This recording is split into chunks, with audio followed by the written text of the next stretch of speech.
We humans have done this a couple of times.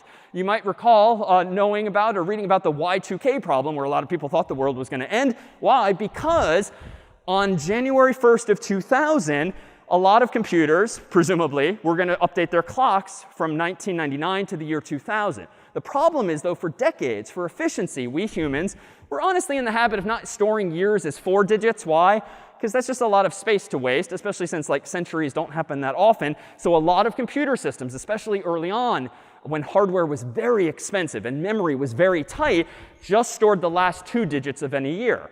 Problem, of course, on January 1st of 2000 is that 99 rolls over to 100, but if you don't have room for another digit, it's just 0, 0. And if your code assumes a prefix of 19, well, we just went from the year 1999 back to the year 1900. Thankfully, long story short, a lot of people wrote a lot of code in a lot of old languages and mostly warded off this problem, so the world did not end. The next time the world might end, though, is on January 19th, 2038. Now, that might feel like a long time away, but so did the year 2000 at one point. Why might clocks again break in today's modern computers in 2038, might you think? Indeed. So this refers to some number of seconds. So it turns out that the way computers generally keep track of time is they count the total number of seconds since the epoch, which is defined as January 1st, 1970. Why? It was just a good year to sort of start counting at when computers really came onto the scene. Unfortunately, most computers used 32 bits to count the number of seconds since January 1st, 1970, the implication of which is we can only count up to roughly 2 billion seconds. 2 billion seconds is going to happen in 2038, at which point 31 ones are going to roll over as follows. That number 2 billion, which is the max, because if you're representing positive and negative numbers, recall that you can only count as high as positive 2 billion or negative 2 billion, looks like this. This is roughly the number 2 billion in binary. It's all ones with 1 0 way over here.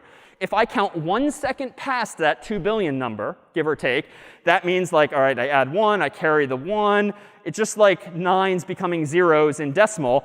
If I keep this sort of simple animation, and I keep carrying the 1, carrying the 1, carrying the 1, 1 second after 2 billion seconds, give or take, I have this number in the computer's memory.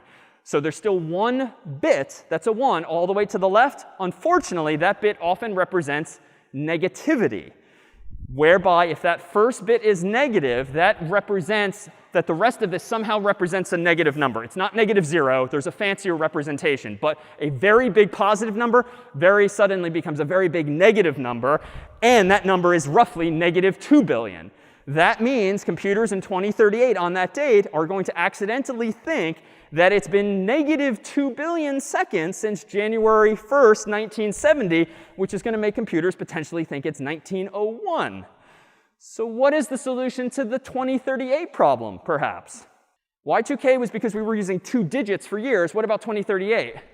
More bits. And thankfully, we're getting a little better at lessons learned here. And computers now are increasingly using 64 bits. And all of us will be long gone by the time we run out of that number of seconds. So it's someone else's problem many, many years from now. But that's really the fundamental solution. If you're running up against something finite, well, just kick the can further and just give yourself more bits. And frankly, because hardware is so much cheaper these days, computers are so much faster, it's not as big of a deal as it might have been decades ago. But that's indeed the solution.